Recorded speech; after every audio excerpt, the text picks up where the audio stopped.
Hi, and welcome to English-Fabule. Are you learning English? Great. Let's learn English with a very interesting story. Don't forget to subscribe, like, and comment. Let's get started. If you walk past the building at 33 Thomas Street in New York City, you might feel something strange. It is an enormous block made of stone. In a city that is always busy, this building is silent. Its dark gray walls seem to swallow all the light. It looks like a tall building with no windows, as if it forgot people should be inside. In a way, it was made like that. This tower was built many years ago, during the Cold War. It was designed for machines, not for people. It was made to keep working even if a big disaster happened, because people planned for such events. What makes this building so interesting is not just its strong, closed-off look. It is also what the building truly means. Its story tells us about 100 years of how we communicate. It covers the shift from old telephones to today's fast internet.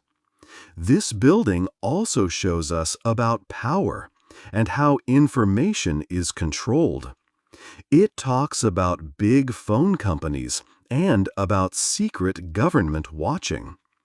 The story of this unusual long lines building is very important. It is also linked to a secret place.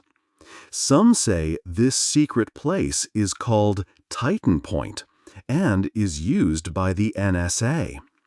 The NSA is an important part of the United States government that gathers intelligence.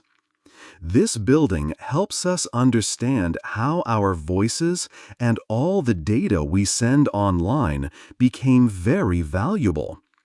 It explains why this windowless tower in Lower Manhattan became central to this big story. It is a story about modern communication, who has power, and secret government surveillance. 2. A strong building for phones. In the 1960s, the United States had a vast network for making phone calls across long distances. This was AT&T's Long Lines network. It was like a big web of many towers and cables that connected the whole country. AT&T, often called Ma Bell, was the main phone company and connected almost every home and business in America. When people made a call to another state or city, their voice traveled through these long lines. Long-distance calls were quite difficult in those days. The phone signals, which were analog, would often get weak and unclear over long distances. To solve this, AT&T needed a chain of relay towers and large centers in big cities. These centers could make the calls louder, send them along the correct path, and help with billing. New York City, a very busy place with many important businesses, needed a very special and strong hub for this vital network. Because of this, AT&T decided to build a unique tower, internally named Project X. It was built during the Cold War, a time when the possibility of large-scale disasters like a nuclear attack was a real concern. The building had to be incredibly strong to ensure that phone communications could continue working no matter what happened. The architect, John Carl Warnick, designed the tower to have no windows at all. Its outside was covered with heavy, fire-finished Swedish granite, making it look like a solid block. The decision to have no windows was practical. Electronic equipment inside does not need natural light. Also, windows can let in heat, light, or unwanted radio signals, which could harm the sensitive machines. Inside, the building contained many floors for machinery, large rooms filled with powerful batteries, and big tanks holding diesel fuel for generators. It had many backup systems designed to keep everything running. This building was made to operate completely on its own for up to 2 weeks, with its own power, water, and even special showers to clean people after a possible attack. It was a crucial part of a plan to keep the phone network and the government connected and working even in the worst times. 3. The machines inside. Inside the windowless building at 33 Thomas Street, many important machines worked. From the 1970s to the 1990s, the building was filled with advanced equipment.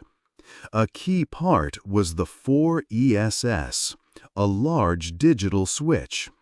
This switch acted like a very fast traffic controller for phone calls.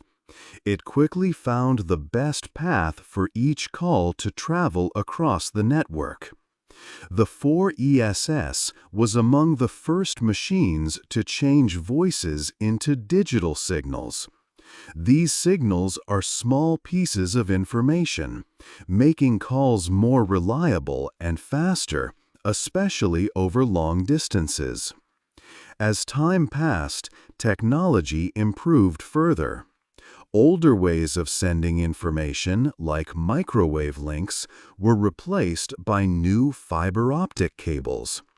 These special cables send data using light through very thin glass strands. Fiber optic cables transformed the old phone lines into something far more powerful. They became the main pathways, or backbone, for the modern Internet, moving immense amounts of data, not just phone calls. Because of these powerful machines and new cables, the building became a crucial hub for all communication. Millions of phone calls and vast streams of Internet data connected through it daily. This building handled a very significant portion of the country's communication. It served as a central brain for the network, helping to keep people and businesses linked across wide areas. In 1991, an important event showed the building's critical role. A power issue caused a major disruption. For a short period, half of all phone calls going in and out of New York City stopped working. Communications to hundreds of airports were also affected. This power outage was a clear reminder. It showed that much of our connected world relies heavily on a few specific and important places, like the complex machines inside 33 Thomas Street. These powerful systems were, and still are, vital for keeping the world talking and sharing information. 4. The government listens. Before the Internet became so big, the United States government already had ways to listen to phone calls. In the 1970s, people learned that intelligence agencies were sometimes spying on people in the country without proper permission. To fix this, Congress made a law called the Foreign Intelligence Surveillance Act, or FISA. This law created a special secret court. This court's job was to give permission, known as a warrant, for government agencies to listen to calls for reasons of national security. Later, in the 1990s, another important law was passed, the Communications Assistance for Law Enforcement Act, or CALIA. This act made sure that phone companies built their systems in a way that allowed legal wiretaps to happen easily if the government had a warrant from the court. Everything changed after the attacks on September 11, 2001. The government felt it needed more power to find and stop threats quickly. New laws were quickly made, like the Patriot Act. These laws gave the government much more ability to collect people's data and information. The National Security Agency, or NSA, mostly works on foreign intelligence. However, Internet traffic often travels through the U.S. even if the people communicating are in different countries. This unique situation gave the NSA a special chance to collect a lot of information from these global data streams. Around 2003, a worker at a phone company, AT&T, named Mark Klein, found something strange. In a secret room at a company building, he saw special equipment. This equipment could copy all the Internet traffic from important network cables. One copy of the data went to AT&T's own systems, and the other went directly to government machines. This meant the government could get a copy of Internet data as it passed through the main network. News of this secret program came out in 2005. Many people were upset because the president had allowed this spying without warrants after the September 11 attacks. This caused many arguments and legal challenges. Later, in 2008, Congress passed the FISA Amendments Act. This law gave phone companies protection from lawsuits for helping the government in the past. It also made it easier for the government to collect some foreign-focused data. This marked the beginning of secret cooperation between phone companies and intelligence agencies. 5.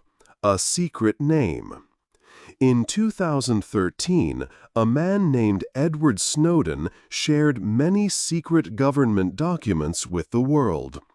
These documents revealed how much information intelligence agencies collected. They showed how different government groups worked together with companies to get data. Snowden's leaks were a big moment, making many people think about privacy. The papers talked about programs with secret names. One important program was called Upstream Collection. This program tapped into the main Internet cables called the backbone. These cables often gather in special buildings, like the one at 33 Thomas Street. Journalists from a group called The Intercept started looking at these secret documents. They used clues from the files. They found a secret name, Titan Pointe. This name was for an NSA surveillance site in New York City. The documents also mentioned a company partner called Lithium, which was known to be AT&T. Other clues helped the journalists. The documents talked about foreign gateway switches with Rimrock access. Rimrock was a name for the 4 ESS long-distance switches, which were inside 33 Thomas Street. A secret travel guide for NSA workers also had small details about visiting the site. It said FBI security was nearby. You just needed to buzz a door to get in. All these clues led the journalists to believe that Titan Pointe was indeed 33 Thomas Street. Neither the NSA nor AT&T has ever said this publicly. but the information together made a strong case. Inside 33 Thomas Street, there was likely a special, very secure room known as a safe. In this room, hidden from public view, special equipment called optical splitters were used. These splitters worked like a copying machine for the Internet. They could copy all the Internet traffic from the main cables that went through the building. One copy of this data went to AT&T's normal network to keep communications flowing.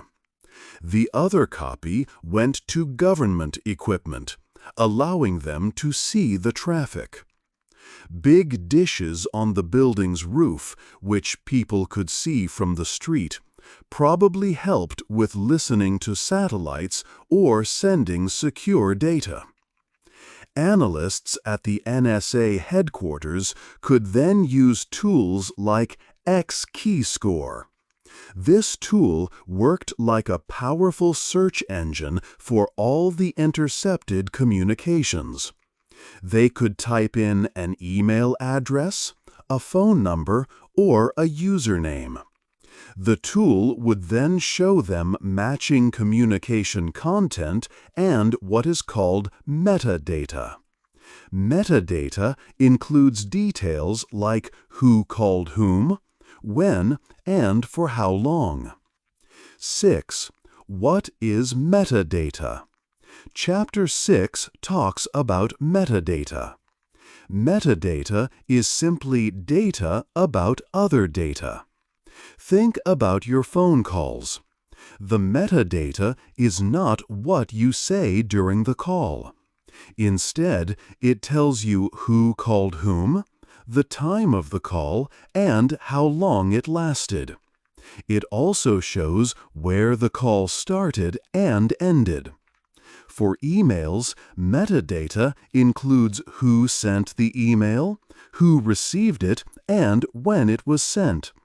It does not include the actual words you wrote. This information is very important for intelligence agencies. Even without knowing the content of your messages, they can learn many things. Metadata can show your social group. It can reveal your daily habits and patterns. It can show if you talk to a certain person often or at unusual times. For instance, if someone calls a doctor many times after a specific medical test, this pattern can tell a story about their health. Agencies use these patterns to understand people's lives and connections. Collecting this type of data leads to a big discussion about privacy. Many people believe their private information should stay private. In the United States, rules control how the government can collect data about its citizens. These rules have changed over time. For instance, after the attacks on September 11, 2001, new laws like the Patriot Act gave intelligence agencies more power to gather data. The Foreign Intelligence Surveillance Court, or FISA, also plays a role in approving some types of data collection. The National Security Agency, or NSA, says it has strict rules about collecting metadata. These rules are approved by a special secret court and are overseen by Congress. The NSA's main goal is to gather information about people outside the United States. They state that they try to collect as little data as possible about American citizens. However, critics of these practices have concerns. They believe that when such vast amounts of data are collected, it is very difficult to avoid gathering information about American people by accident. These critics also point out that because much of this surveillance work is secret, it is hard for the public to know if all the rules are always followed. This creates an important, ongoing debate about security for the country versus the private rights of individuals in a connected world. 7. More secret buildings. New York City is a very important place for the Internet around the world. It is one of the main places where Internet traffic comes together. Many important buildings for phones and Internet are in New York. These include 33 Thomas Street, 60 Hudson Street, and 111 8th Avenue. Big companies like banks, stock exchanges, and media groups need very fast Internet. That is why buildings like 33 Thomas Street are so key. They handle both local and global Internet connections. Long cables run under the Atlantic Ocean.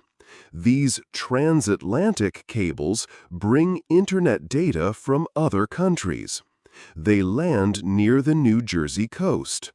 From there, thick fiber optic cables carry the data into Manhattan, right into the city.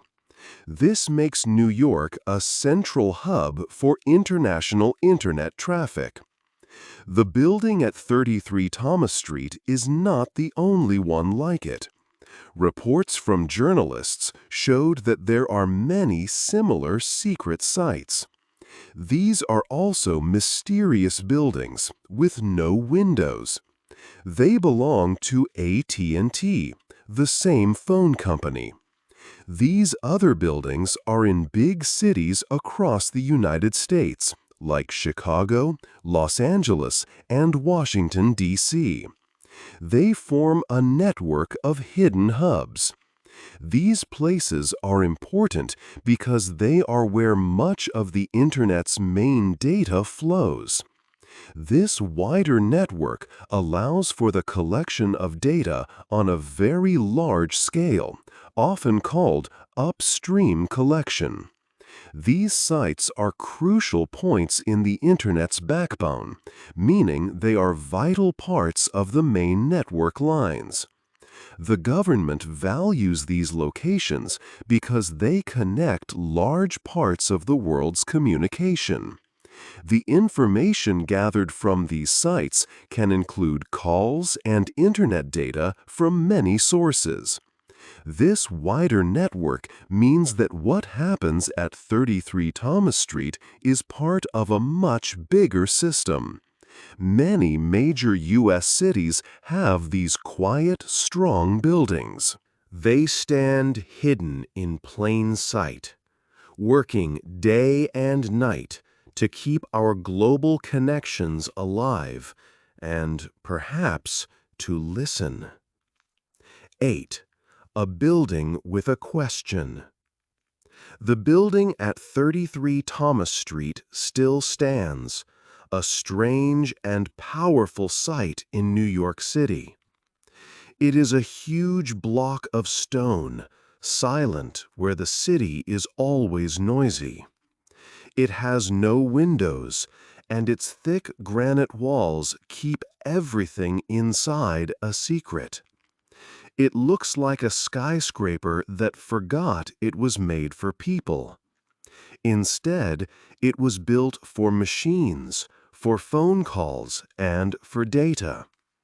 It was made to be very strong and to keep working, even if there was a disaster like a nuclear attack during the Cold War. It is an interesting thought that a building made to connect people is completely closed off from the world. This structure helps millions of people communicate every day, yet no one can look inside to see how it works. This strong building, made to last, now holds many machines for the Internet. It helps with everything from simple online videos to very important business transactions. And, as some reports say, it also handles secret data for government agencies. The way the Internet is set up helps make this possible. The Internet is fast and reliable because a few big places, like 33 Thomas Street, handle a lot of communication traffic. But this design also means that a huge amount of information from all over the world passes through these key points. How we build our Internet system helps decide who can watch, who can protect, and who can control the flow of information. In earlier times, builders made the building strong against physical threats. Today, technology inside can copy Internet signals. For many years, laws have tried to keep up with these changes. Laws like the Foreign Intelligence Surveillance Act, or FISA, from the 1970s, and the Patriot Act after 2001 tried to manage how the government collects information. There is always a big discussion about security and privacy. How much information should the government collect to keep people safe? And how much privacy do people lose in that process? People still discuss if these laws are fair and if they truly protect everyone's privacy while also keeping the country safe. The building at 33 Thomas Street keeps working, a quiet reminder that the past is still present in our connected world. We use it for our voices, our money, our friendships, and our politics. It makes us ask a simple but important question. In a world built on connections, who gets to listen? And who decides the rules for that? Hey there! Just a second before you go. If you learned something new today, please give this video a like, write your thoughts in the comments, and subscribe to the channel. It only takes a second, and it really, really helps to create even better English videos for you. Your support means the world. Thank you.